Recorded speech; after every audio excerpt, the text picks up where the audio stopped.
Bonjour à toutes et à tous. Dans la série commentaires sur les diverses formations politiques dans ce pays, nous traitons aujourd'hui de la question du Rassemblement national. Alors comme vous le savez, je ne participe pas aux élections, je ne vote pas. Le but de ces vidéos, c'est pas d'appeler à voter ou de ne pas voter pour tel ou tel parti politique, ça n'est pas mon problème. Ce qui m'intéresse sont les partis politiques dans le sens, les partis politiques les plus radicaux, parce que c'est eux en général qui vont le plus au bout de leur logique idéologique. Et donc c'est dans ce sens que je fais cette analyse sur ces différentes formations politiques. Nous avons déjà vu le cas de la France insoumise. Et aujourd'hui donc le cas du Rassemblement national, anciennement Front National, j'allais dire Jean-Marie Le Pen, de Marine Le Pen bien évidemment. Allez, c'est parti.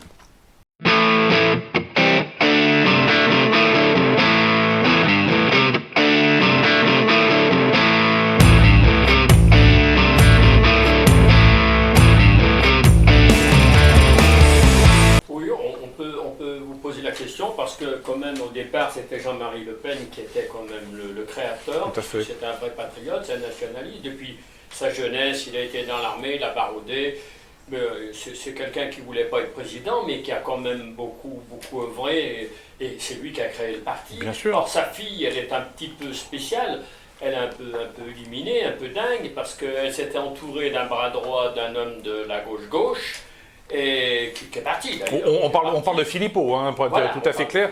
Son positionnement effectivement politique est un positionnement, comme je disais, plutôt étatiste. Et c'est vrai que c'est elle qui est allée chercher des personnes comme Collard, qui lui aussi, Maître Collard, qui vient aussi de la gauche trotskiste, et puis Florian Philippot, qui se présente lui-même comme un gaulliste de gauche, ce qui, à mon avis, est plutôt un pléonasme. C'est vrai que c'était sa ligne politique. Alors, il a servi de fusible suite à l'échec de l'élection présidentielle, qui est un échec largement personnel, car en fait, elle aurait pu faire un score, en tout cas certainement bien meilleur. Ces notions de gauche et droite, moi je les conteste aujourd'hui. Je pense qu'il faut davantage raisonner en termes de parasité. Je l'ai dit dans beaucoup de vidéos. Aujourd'hui, la question, c'est pas tellement les riches contre les pauvres, la gauche contre la droite. Là, ça relève plutôt du match de catch bad guy, good guy. Aujourd'hui, c'est qui sont les parasites et qui sont les parasités dans le système politique. Ce qui explique aussi mon positionnement qui consiste à dire ne vous mobilisez pas outre mesure aux élections parce que vous risquez d'être déçus, surtout pour ces élections, à l'issue de ces élections européennes où tout le monde dira j'ai gagné, mais en réalité, le Parlement européen n'a pas de pouvoir et les électeurs risquent de se retrouver cocus suite à ces élections.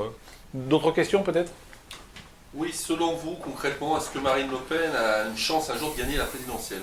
Alors, je pense qu'elle a des chances de gagner la présidentielle si elle se retrouve face à Francis Holm ou face à Xavier Dupont de Ligonnès. Donc là, elle a peut-être une chance de remporter l'élection présidentielle. Face à un candidat normal, je pense que n'importe qui peut battre Marine Le Pen dans cette salle ou même derrière votre écran. Vous avez toutes les chances de battre Marine Le Pen. Marine Le Pen est une mauvaise candidate, à mon avis, pour deux raisons. Pour une première raison qui est une raison, encore une fois, de positionnement politique. Elle est en décalage assez fort avec l'électorat de base du Front National, qui est un électorat effectivement très franchement identitaire, après à tort ou à raison, mais en tout cas c'est comme ça que ça fonctionne, et c'est quand même un électorat également qui est attaché à la propriété privée et qui ne cherche pas à ce que l'on ait dans notre pays davantage d'étatisme, davantage de taxes, davantage de réglementation et davantage de socialisme. On en a déjà pas mal avec Macron et compagnie. Je pense que c'est pas le bon positionnement pour un parti politique.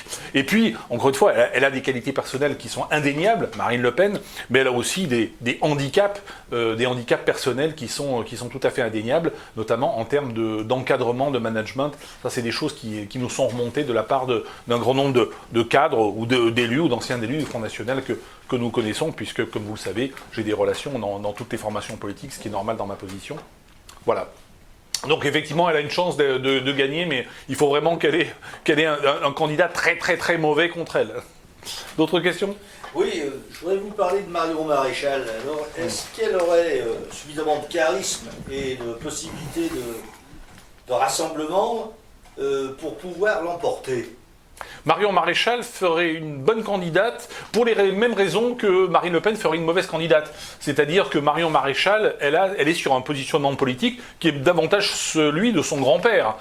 C'est-à-dire un positionnement identitaire et un positionnement clairement libéral sur le plan économique. Encore une fois, dans la situation économique de la France qui est un enfer fiscal et un enfer réglementaire, je le rappelle, en Europe, eh bien, on a besoin d'un ballon d'air frais dans ce sens-là. Et Marion Maréchal, jusqu'à présent, dans son positionnement politique, elle incarne cette vision-là. Et puis, elle a, voilà, on va dire une fraîcheur, une jeunesse, et un certain charisme aussi, un certain aplomb politique, qui effectivement en font potentiellement une candidate d'avenir. Actuellement, c'est pas encore forcément d'actualité, mais d'ici 2022, d'ici des échéances à venir, c'est tout à fait possible, c'est tout à fait envisageable et envisagé. Et puis quand on regarde les sondages, c'est vrai qu'il n'y a pas photo. Les sondages de sympathie de l'électorat à l'égard de Marion Maréchal, à tort ou à raison, encore une fois. Et je le rappelle, je ne vote pas, donc je ne suis pas partie prenante. Mais c'est vrai que les sondages montrent qu'elle est plutôt populaire, et surtout auprès d'un électorat, on va dire, à la fois libéral et conservateur. Donc elle arrive à allier des électorats qui sont pas toujours faciles à concilier, ce que Jean-Marie Le Pen lui-même n'était pas parvenu à faire. Alors, de par sa propre faute, parce qu'il faut raconter un petit peu l'histoire, c'est que dans les années 80, le Front National est passé quasiment de zéro au début des années 80 à un parti qui faisait 14-15% dès le milieu des années 80, dès les années 1986-1988. Et à ce moment-là, eh bien, beaucoup de gens qui rejoignaient le Front National étaient des personnes qui venaient du RPR et de l'UDF, les partis de droite de l'époque. Et Jean-Marie Le Pen commençait à perdre le contrôle de sa formation politique, puisqu'il y avait notamment au niveau local beaucoup d'alliances entre le RPR, l'UDF et puis les membres du Front National qui étaient d'anciens RPR et d'anciens UDF. Jean-Marie Le Pen commençant à perdre le contrôle du parti, eh bien il a sorti la fameuse phrase sur le point de détail qui fait que les partis RPR, UDF ont coupé les ponts définitivement avec le Front National, ce qui lui a permis de garder le contrôle du Front National. Et ce qui lui a permis, et tout en disant, c'est pas de ma faute, c'est Chirac et Raymond Barre, qui ont coupé les ponts avec moi. Donc c'était plutôt habile politiquement parlant, mais en même temps, ça a stérilisé l'électorat Front National et ça l'a marginalisé assez durablement, et il faut bien le dire. D'autres points de vue ? Oui, commandant, Marine a quand même réussi la dédiabolisation, et ce qui me fait plaisir, c'est que certains journaux aujourd'hui parlent, ce que vous avez souvent dit dans certains médias, des parasites et des parasités. On en parle de plus en plus. C'est vous qui avez lancé la première chose, l'explication, et ça fait quand même quelque chose qu'il faut tenir à votre enquête. À bon crédit. Alors c'est vrai que la notion de parasité, c'est quelque chose qui se développe. On le voit effectivement dans la presse et sur Internet. Et c'est tant mieux si mes idées sont reprises, ou en tout cas si mon analyse est reprise. Quant à la question de la dédiabolisation, le problème on va dire que c'est à double tranchant, parce que la dédiabolisation de Marine Le Pen, là où elle est contestable, c'est qu'elle a, je pense qu'elle est allée un peu loin dans la question de la repentance, dans la question de l'excuse. Elle s'est un peu trop, à mon avis, je pense, excusée, repentie pour son père, pour la France pendant la Seconde Guerre mondiale. J'ai envie de dire, Tata Marine, ferme ta gueule sur ces questions-là. Repens-toi sur ce que tu as fait, toi. On doit se repentir ou demander pardon sur les fautes qu'on a pu commettre personnellement, mais pas sur celles qu'a pu commettre mon père ou mon grand-père. Ça n'a pas beaucoup de sens. Et je pense que cette dédiabolisation, dans ce sens-là, elle est allée trop loin. Elle a irrité aussi un grand nombre de Français parce qu'elle n'a strictement aucun sens. On ne peut s'excuser que pour les fautes que l'on a commises soi-même et pas pour les fautes qui ont pu être commises par les Français qui ont vécu il y a 50, 60 ans, ou 70 ans, ou 100 ans. Ça n'a strictement, politiquement, aucun sens. Donc la dédiabolisation, la meilleure façon de se dédiaboliser, c'est d'être quelqu'un d'honnête, c'est d'être quelqu'un de franc, c'est d'être quelqu'un qui est capable d'avoir des convictions politiques et qui est capable d'exprimer clairement ses convictions politiques, c'est d'être fidèle aussi au parti dont on a hérité, parce qu'évidemment elle a hérité du parti de son père. Si son père avait été marin-pêcheur, elle vendrait de la morue sur les marchés. Marine Le Pen, il faut le dire, ce ne sont pas ses qualités personnelles qui l'ont faite président du Front National, c'est d'abord le fait qu'elle était la fille de Jean-Marie Le Pen, ça c'est la réalité. Mais voilà, donc il faut être fidèle à ses idées pour pouvoir véritablement se diaboliser et non pas faire acte de repentance à tort et à travers. D'autres questions? Oui, commandant, vous savez, il est extraordinaire quand on élu, FN est démissionné. On peut connaître également une désertification de la plupart des fédérations enseignement Front National en France, et également une fuite en avant de la plupart de ces cadres et de ces anciens élus, notamment les élus municipaux, également régionaux, sans parler même de certains élus qui sont parlementaires européens. Qui ont quitté donc le navire pour suivre Philippot et également Nicolas Dupont-Aignan. Et pour finir, certains au Parti chrétien-démocrate. Qu'est-ce qui, selon vous, a amené à cet exode? Moi, je pense qu'il y a des faiblesses de management très graves à la tête du Front National, et notamment chez Marine Le Pen. Encore une fois, quand on veut être le général à la tête d'une armée, déjà, il faut s'entourer d'officiers de valeur. Et puis ensuite, il faut être capable, ces officiers eux-mêmes doivent s'entourer de sous-officiers, et ainsi de suite.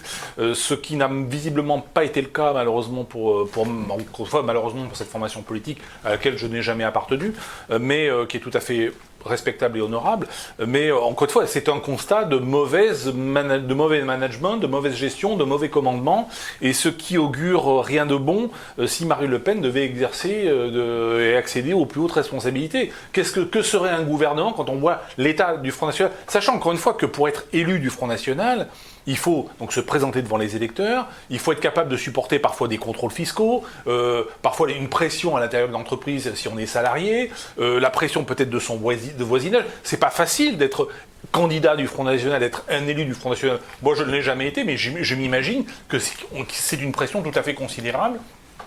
Et que pour que des personnes aussi courageuses finissent par claquer la porte, finissent par jeter l'éponge, finissent par dire finalement j'ai cru en ce parti, je me suis investi, j'ai pris des coups, parce que c'est aussi cela la réalité, et maintenant je suis obligé d'en partir parce que ça n'est plus possible, parce que les secrétaires fédéraux, départementaux, régionaux et autres sont incompétents, ou peut-être malhonnêtes, ou font preuve de népotisme, ou peut-être qu'il y a de la corruption, etc. Parce que c'est ça, le fond de l'affaire, c'est ça. Ce n'est pas, encore une fois, ces démissions, elles sont quand même massives, elles concernent un pourcentage très important du nombre d'élus en France, c'est donc quelque chose de significatif et de structurel, et pas à l'échelle d'un département ou d'une région. Alors on peut imaginer effectivement qu'un cadre puisse être incompétent sur tel ou tel périmètre du territoire de la France. Mais là, au niveau national, c'est quasiment général. C'est quasiment dans tous les départements, dans toutes les régions, il y a des désertions massives. Donc c'est assez préoccupant, ça prouve encore une fois qu'il y a une très très mauvaise organisation et que Marine Le Pen, qui est quand même la commandante en chef et la présidente incontestable, encore une fois, le Front National c'est une PME familiale, hein, donc il y a une patronne, je pense pas qu'elle ait beaucoup de contre-pouvoirs à l'intérieur du Front National, eh bien ça prouve qu'elle n'a pas su s'entourer véritablement de cadres de valeur.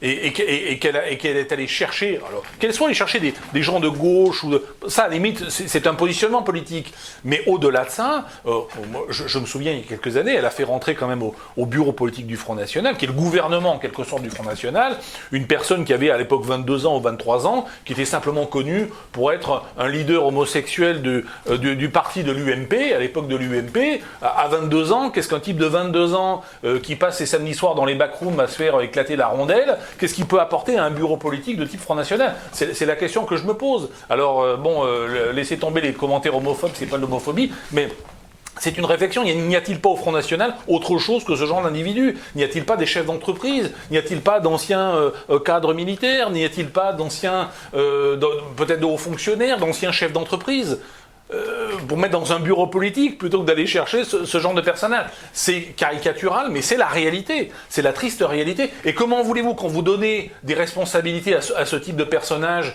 peut-être à la tête d'une région qui va constituer une liste pour des élections européennes ou des élections régionales ou quel que soit le type d'élection, quel résultat peut-on en attendre? On peut en attendre qu'un type qui va mettre des copines, parce que c'est ça le réseautage. Mais, encore une fois, ce qui est important, c'est de savoir où on met les pieds.